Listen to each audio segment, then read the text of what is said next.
one-day battle in American military history. 23,000 killed, wounded, or missing in 12 hours of combat. Second thing important, it led directly to the Emancipation Proclamation. President Lincoln had the proclamation on his desk since June, but the problem was the Union armies were losing, and he could not issue this radical change to the future of the nation from that position. So he needed some kind of victory to hang this on. He kind of waited all summer, and after Antietam, with the Confederates retreating, that gave him the opportunity to issue what is called the Preliminary Emancipation Proclamation on September 22nd. And what that said was on 1 January he would have the final proclamation, and from that point forward the entire weight and might and power of the federal government was dedicated to the eradication of slavery.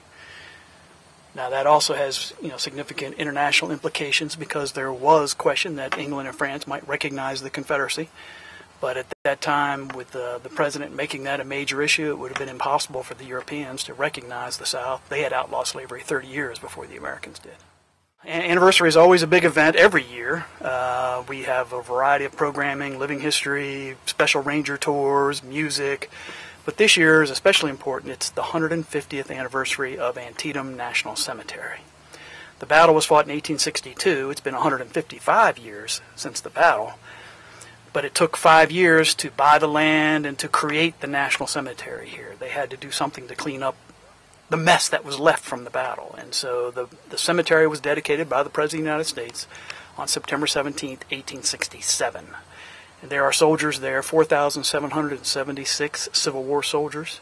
And then there are post-Civil War, 268 from the Spanish-American War, the Boxer Rebellion, World War I, World War II, and Korea. Well, that weekend is usually the busiest weekend of the year. We usually get, 5,000 people here in the park over the 2 days. But the commemoration will be on September 17th at 12 o'clock noon. We'll be having a major ceremony at the cemetery.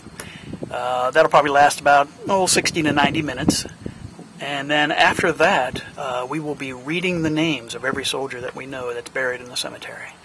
That is a public event. We are asking the public to come and help us read the names. We have sheets of 20 for the 3,200 names, and we'll hand you a sheet, and you get an opportunity to read the 20 names of the heroes that are buried within that enclosure. And after you read your names, we're going to hand you 20 flags, and you can place flags at the 20 graves that you read.